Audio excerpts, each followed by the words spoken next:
Bom dia, turma. Tudo bem com vocês?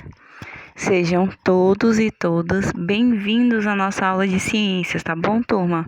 Hoje a gente vai conversar um pouquinho, turma, sobre o nosso sistema endócrino, né? Também conhecido como o sistema glandular, tá, turma? O nosso sistema endócrino, turma, ele é formado por tanto glândulas exócrinas, certo? Tanto por glândulas endócrinas. As glândulas exócrinas, né? Elas são responsáveis por produzir secreções, tá, turma? E essas secreções são colocadas para fora do nosso corpo, né? Um exemplo é a glândula sudorípara, né? Vai produzir o nosso suor, que é secretado para fora do nosso organismo. Já as glândulas endócrinas, certo, turma? Elas vão despejar no nosso sangue os famosos hormônios, tá?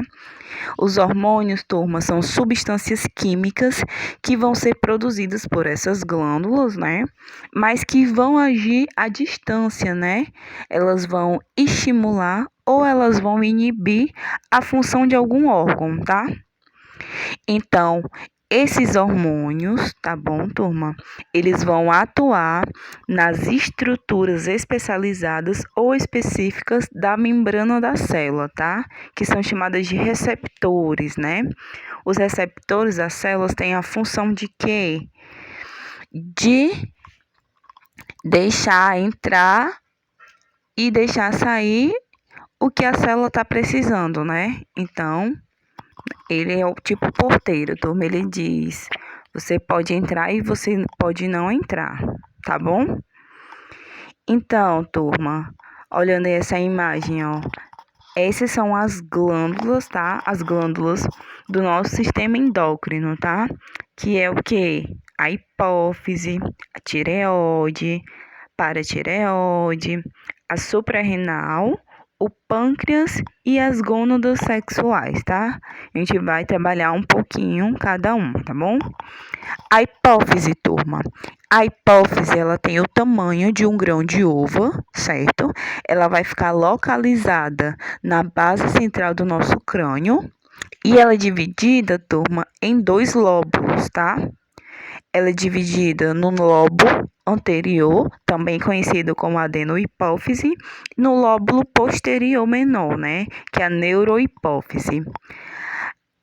A adenohipófise, turma, ela é responsável por quê? Ela é responsável por produzir e por secretar os seus hormônios, né? Então, ela vai produzir os hormônios como o ADH, conhecido também como hormônio antidiurético, certo? Ele vai ser responsável por diminuir a eliminação de água em nossos rins. Temos o FSH, que é o folículo estimulante, certo? Ele é responsável nas mulheres por estimular a ovulação e nos homens pela produção do espermatozoide.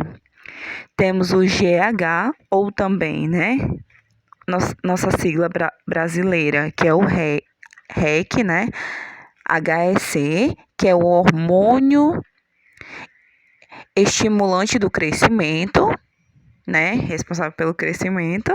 Temos a prolactina, turma, que ela é responsável pelo desenvolvimento de mamas e leite, né? E temos a ocitocina, turma. A ocitocina, né? Ela é responsável aí nas garotas, né, nas meninas, pelas contrações do útero, né? Lembra, menina, quando a gente está no nosso ciclo menstrual, né? Que a gente sente cólicas. Pronto, essas cólicas são é o nosso útero se contraindo, né? Já que o útero todo se preparou para receber, né? Para receber o óvulo, mas como não teve fecundação, então o que é que ele vai fazer? Ele precisa expulsar, né? Então ele vai contrair, né, o útero. Também é responsável pelos músculos da mama e pela criação de laços afetivos, turma. Ou seja, a ocitocina está relacionado a gostar ou a odiar alguém, turma. Então, se você gosta da pessoa, é a ocitocina trabalhando. Mas também se você odeia essa pessoa, é também a ocitocina trabalhando, né? Vai depender do que você sente por essa pessoa, tá, turma? Temos a neurohipófise, né? Que também é conhecida como posterior menor, certo? A neurohipófise, turma, ela não vai produzir hormônio, certo? Ela vai apenas armazenar e lançar na circulação sanguínea o hormônio que foi produzido pela adenohipófise e pelo hipotálamo. Até aqui, turma, deu para entender um pouquinho? Sávio? E aí? Tudo certo? Charles? Então vamos continuando. Temos a tireoide, tá, turma?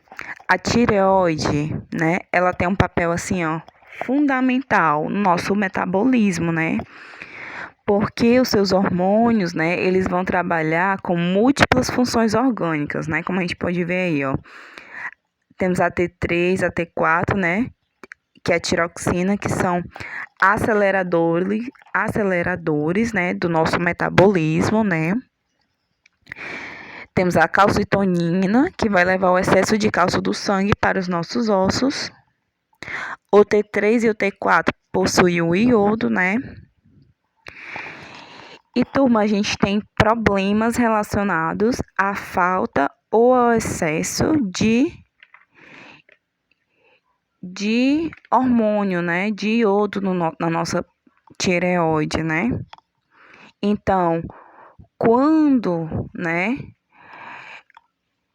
Quando a tireoide libera pouco hormônio, né? O que vai acontecer? Essa pessoa pode ter problema de hipotiroidismo, turma, né? Que é caracterizado por um retardo no metabolismo e uma diminuição no consumo de calorias, né? Que é o hipometabolismo, né? Quais são os sintomas, turma, do hipotiroidismo, né? Essa pessoa vai ganhar peso, vai sentir fraqueza muscular, vai ter falta de energia, aquela fadiga, né? A famosa preguiça. Vai ter inchaço ao redor dos olhos, né? Vai ter constipação intestinal, já que o peristatismo vai diminuir, vai ter redução do rendimento intelectual, né? E entre outros sintomas do hipotireoidismo. Lembrando que um sintoma do hipotireoidismo não quer dizer que você tem hipotireoidismo. Por isso a importância de estar sempre acompanhando o médico, certo, turma? E ao contrário, turma, quando a secreção é excessiva, né, já tem hormônio demais, vai provocar o oposto, que é o hipertireoidismo, né? Que provoca o hipermetabolismo, né? Que é o aumento do consumo de calorias, né? Então, quais os sintomas do hipertireoidismo? O nervosismo, tremores, a pessoa fica irritada fácil, né? Muita sudorese, tem transtorno no ritmo cardíaco, sofre de insônia, né? Tem aumento do apetite, aumento do colesterol, o raciocínio é rápido, né? Mas essa pessoa ela fica propensa a conflitos mentais, né? E precipitações, entre outras características, turma. Então, algo que é bem comum nesses dois problemas, né, é o bócio, né? O que é o bócio, turma? O bócio vai ser o aumento do volume da glândula, né? Que é o índice que a pessoa pode ter hipotiroidismo ou hipertiroidismo, ou também pode ser um câncer, certo, turma? Olha aí, ó, como que é a nossa glândula, né? A tireoide. Ela tem um formatinho, né, de borboleta, né? Ela vai ficar localizado abaixo da nossa laringe, né? E ela vai ser composta aí pelos dois lóbulos que a gente viu, né? Que é o lóbulo direito e o lóbulo esquerdo, turma. Então, turma, essa imagem aí, ó, da exoftalmia, né? Quem tem exoftalmia, né? É comum quando a pessoa tem hipertiroidismo, né? A pessoa pode possuir os olhos esbugalhados, mas não quer dizer que toda pessoa que tem o olho esbugalhado, turma, seja exoftalmia, tá?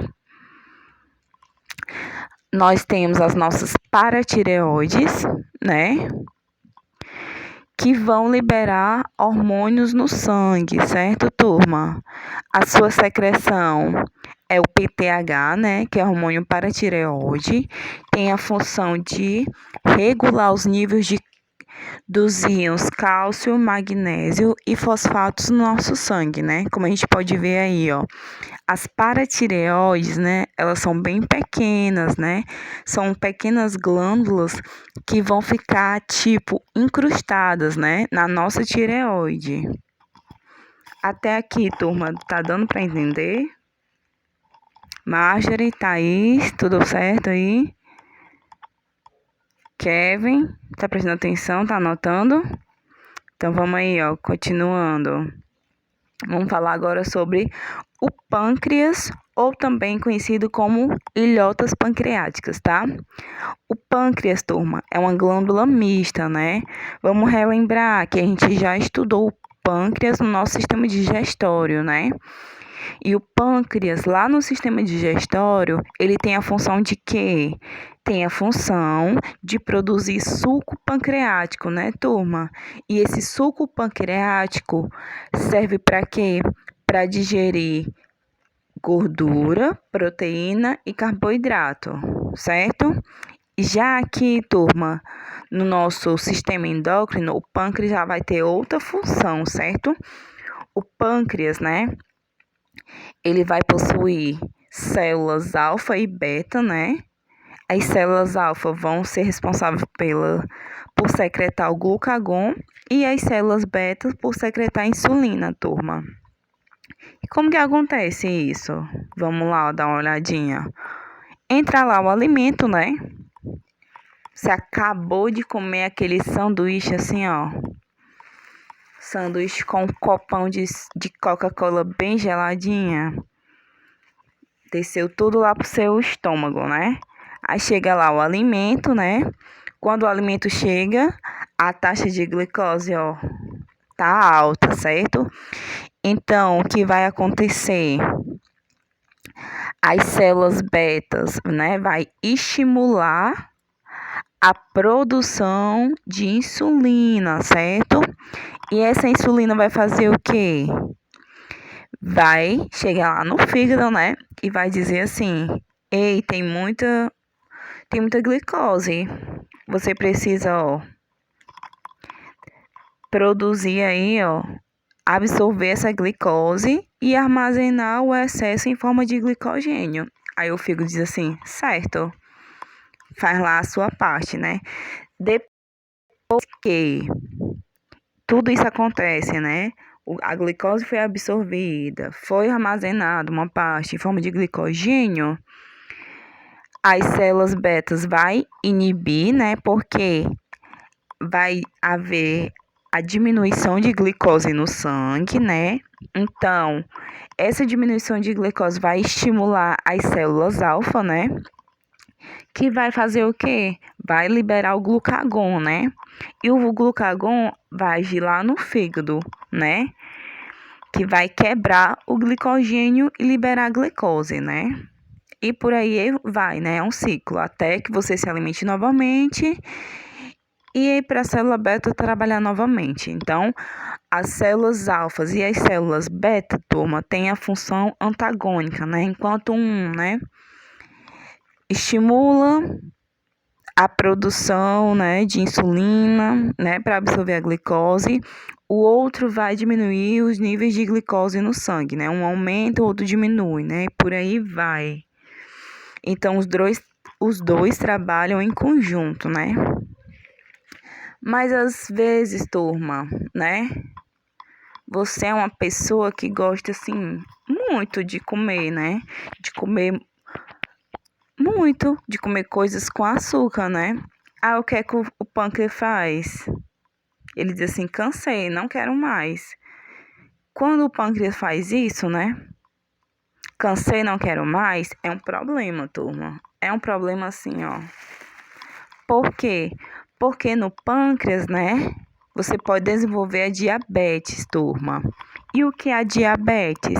A diabetes, turma, é quando você tem baixa ou nenhuma produção de insulina, né?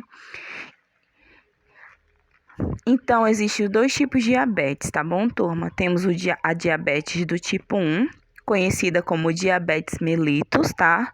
Essa diabetes, turma, ela não tem cura, mas ela tem tratamento, né? Como que é o tratamento de diabetes mellitus, turma? É o tratamento com injeções de insulina, né? Devido à baixa ou a nenhuma produção desse hormônio, né? Essas insulinas são aplicadas na barriga e tudo mais, né? A diabetes mellitus, turma, ela pode ser congênita, tá? E ela está no nosso DNA. Os sintomas de uma pessoa que tem diabetes, turma, diabetes do tipo 1, ela possui uma sede excessiva, ela urina muito, ela sente muita fome, muito cansaço e tem uma visão turva, né? Mas também a gente tem a diabetes do tipo 2, né? A diabetes do tipo 2 é quando o pâncreas se cansa, né? Ele diz, não quero mais essa vida. Eu trabalho tanto aqui produzindo a insulina para você quebrar esse açúcar aí no sangue, aí você vem e fica jogando aí direto. Pensa que eu sou o quê pra você? Ele fala desse jeito e a gente não escuta. Por isso a importância da nossa alimentação balanceada e equilibrada, turma. A gente não pode, né, cansar o nosso organismo, né, os nossos órgãos, porque senão eles se revoltam, tá? Quando eles se revoltam, o que acontece? Acontece a diabetes do tipo 2, né? Que é devido à nossa alimentação ruim, né? Com excesso do consumo de açúcar, né? Então, quando a diabetes é do tipo 2, não tem sintomas, certo, turma? Pode não haver sintomas, né? E também pode nem você precisar tomar insulina. Você pode fazer o quê, né? Claro, primeiro consulta um médico, né? E ele vai te dizer o que você pode fazer, né? Mas ele pode passar exercícios físicos, né? E uma reeducação alimentar, né, turma? Porque é importante se reeducarmos o nosso organismo. Tá, tá bom? Desculpa, turma. Tá dando para entender até aqui? Então, cuidado com a alimentação de vocês, tá bom, turma? Também temos, turma, as glândulas suprarrenais, né? Ou adrenais, que ela é responsável por quê? Por liberar o cortisol, a aldosterona e os hormônios sexuais, tá bom, turma? O cortisol, ele tem a função de regular a taxa de açúcar, né? E tem uma ação anti-inflamatória, né? Temos a aldosterona, né? Que vai aumentar a reabsorção de sais nos nossos rins. E na medula vai produzir a adrenalina, tá, turma? Como a gente pode ver aí, ó. As supras renais, ó. Elas ficam localizadas, né? Acima aí, ó, dos nossos rins, certo? Ela libera o cortisol, né? O cortisol, turma, ele é ativado, né? Quando o corpo está diante de uma situação de emergência. Um exemplo, você está atrasadíssimo para pegar aquela sessão no cinema. Então, o que é que você faz? Você vai correr para pegar o quê? O ônibus, né? Só que você está um pouquinho distante da parada e lá vem o ônibus. Aí o que é que você vai fazer? Você vai correr, né? Então, quem vai te ajudar com isso é o cortisol, né? Ele vai aumentar a sua pressão arterial e o açúcar no seu sangue, né? Te dando energia para que você possa correr, né? E a adrenalina, turma, ela vai estimular o coração, né? Vai elevar a tensão arterial, vai relaxar alguns músculos e contrair outros, né? Contrair o sistema urinário e digestório, né? Imagina só, uma situação de alta adrenalina e você se mijasse, turma. Isso não faz sentido. Então, as suprarrenais ficam atentas, né? Para que tipo de situação você está passando. Temos a glândula pineal, certo, turma? A glândula pineal, né? Ela vai secretar a famosa melatonina, né? O nosso hormônio que está ligado ao nosso sono, perdão, turma, né? Os seus níveis de secreção vão diminuir de acordo com a idade. Então, quanto mais velho você for, menos sono você tem, né? E durante o dia vai produzir a serotonina, né? A serotonina é o hormônio do prazer, certo, turma? É o hormônio do bem-estar, né? A nossa melatonina, turma, ela está ligada ao nosso ciclo circadiano, certo? Que é o ciclo de dias e noites, né? Durante o dia você tá aqui, ó, ativo, né? É pra ser assim, é pra você ser ativo. Aí quando começa a escurecer, né? Tipo às 6, 6:30, né? Você começa a fazer o quê? A bocejar, né? Ficar abrindo a boca. O que acontece? Acontece que quando tá anoitecendo, né? A luz vai começar a sumir, né? E a glândula pineal, ela vai começar, turma, a secretar a melatonina, certo? Muita melatonina no corpo, né? Para você começar a sentir sono, né? O teu corpo te dizendo assim: você precisa dormir, você precisa descansar, né? Porque amanhã é outro dia. Por isso, turma, a importância de dormir nos horários certos, né? Eu sei que às vezes é legal, assim, trocar assim o dia pela noite, né? Mas nem sempre é bom fazer isso, né? Uma vez perdida, massa. Mas todo dia fica ruim, né? O seu organismo fica todo desregulado, né?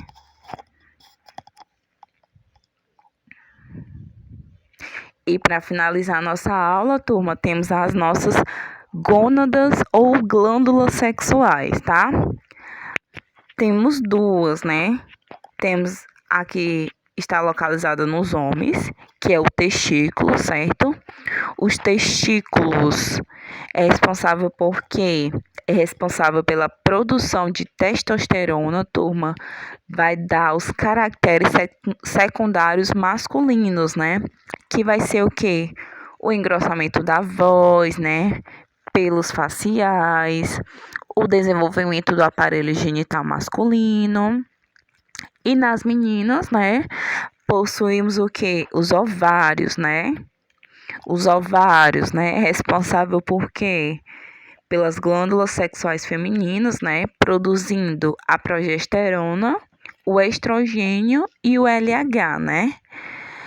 A progesterona e o LH, também conhecido como hormônio luteinizante, né, estão relacionados à gravidez, né? E o estrogênio das características secundárias femininas, né? Que vai ser o que, turma? Vai ser a cintura mais fina, né? O quadril mais largo, o crescimento das mamas, né?